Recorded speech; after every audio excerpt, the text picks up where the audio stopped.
여러분 안녕하세요. 보험지식저장소 손해사정사 최민수입니다.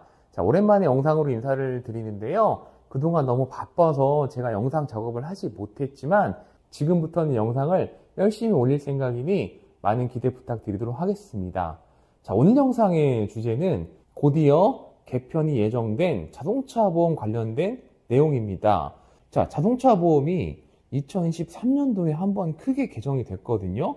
그 개정 내용을 간단하게 살펴보자면 경상 환자인 경우 본인 과실이 있다면 치료비를 일부 본인이 부담을 해야 된다. 또 나머지 하나는 경상 환자의 경우 사주가 경과하면 이후에 치료가 필요한 경우 추가 진단서를 제출을 해야 된다. 이렇게 크게 두 가지 내용이 변화가 있었어요. 이 변화의 목적은 경상 환자로 하여금 병원을 장기적으로 못 다니게 하는 것이 목적이었거든요. 그런데 이 제도가 처음 나왔을 때는 그래도 제법 효과가 있었는데 시간이 지나고 나니까 어차피 추가 진단서는 나오게 되어 있고 경상 환자 치료비 본인 부담금도 그렇게까지 큰 부담이 안 되다 보니까 별다른 효과가 없었는지 자동차 보험이 개편된 지 불과 1년 남짓 정도 되었는데 한 번 더 개편한다고 합니다. 이번에 개편 내용은 크게 두 가지가 있습니다. 첫 번째로 경상 환자가 8주가 경과하면 그 이후에 치료에 대한 적절한 소견이 없다면 보험회사가 지급 중지를 통보할 수도 있다. 이렇게 바뀌는 거고요. 두 번째로는 향후 치료비를 아예 없애버린다고 합니다. 경상 환자에게는.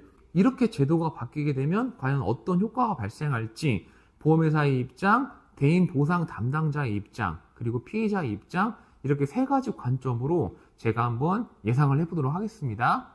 자, 일단 보험회사의 경우는 어떨까요? 경상 환자에게 8주가 경과하면 치료비 지급 중단을 할 수도 있다. 이런 법안을 만든다고 하는데 이건 보험회사한테 상당히 좋은 거죠. 더구나 향후 치료비도 지급하지 않겠대요. 그러면 합의금이 확 줄어드는 효과가 있겠죠. 보험회사에게는 나쁠 게 없어요. 자, 그러면 실제로 실무를 담당하는 대인보상 담당자들의 입장은 어떨까요?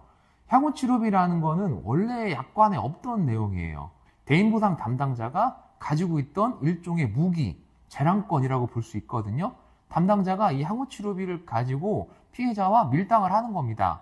그러니까 원래 약관상 합의금은 이 정도 되는데 제가 향후 치료비를 이만큼 더해드릴 테니까 합의를 보시겠느냐, 왔다 갔다 하면서 밀당을 할 수 있는, 자신의 재량을 펼칠 수 있는 일종의 무기였는데 이제 이 무기가 완전히 사라지는 거예요.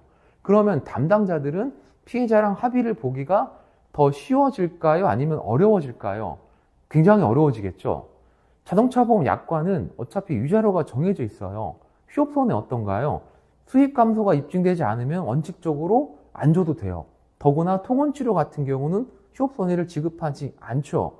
아주 예외적인 경우 제외하고는. 그러면 담당자에게 향후 치료비마저 없어진다. 그러면 더 이상 담당자가 할 수 있는 무기가 아무것도 없어요. 예를 들어서 통원치료 10번을 갔다. 피해자가 전화가 와요. 합의 보고 싶은데 합의금이 얼마인가요? 아, 네, 위자료 15만 원에 기타 손해배상금 8만 원 더해서 23만 원입니다. 더 이상 설명할 게 없어요. 왜냐하면 향후 치료비가 없으니까. 그러니까 담당자 입장에서는 이 제도가 반드시 좋은 거라고 생각하진 않아요. 자, 그럼 마지막으로 세 번째, 피해자의 입장은 어떨까요? 피해자의 관점. 제가 실제로 대인보상 담당자를 오래 했었고 지금도 독립손해사정사로 근무를 하고 있기 때문에 피해자분들 중에서는 정말 별거 아님에도 불구하고 치료를 장기적으로 오래 가시고 일부러 비싼 한방병원에 입원한다든지 그런 식으로 해서 합의금을 받을 목적으로 치료를 받는 분들도 계시다는 것을 저도 잘 알고 있죠. 그런데 아닌 경우들도 있습니다. 사고가 진짜 큰 사고예요. 차를 뽑은 지 얼마 안 됐는데 차량 수리비 견적이 한 1,000만 원 나온 거예요. 아니면 차를 잘 타고 있었는데 비록 중고차지만 잘 타고 있었는데 큰 사고를 당해서 폐차를 하게 된 거예요. 수리비 겨우 200~300 정도에. 그러면 어디서 똑같은 차를 구할 수도 없잖아요. 사고는 크고. 그런데 본인이 참 다행히도 얼마 안 다쳤어요. 이런 경우는 어떻습니까?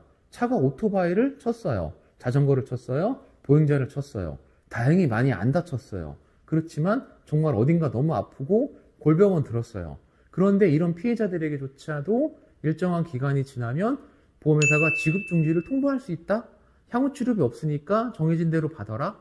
사실 이렇게 할 것 같으면 자동차 보험 자체를 국가에서 운영을 하시든지 아니면 의무보험에서 제외를 하시든지, 물론 다시 한번 말씀드리지만 아프지 않은데 장기적으로 치료받는 피해자들에 대해서 어떤 대책이 필요하다는 것은 우리 모두가 다 공감하고 있을 겁니다.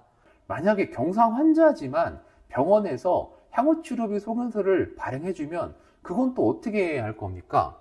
그리고 대부분 사람들이 통원 치료 해봐야 합의금이 별거 없구나, 어떻게든 입원을 해야 되겠다, 이렇게 가지 않을까요?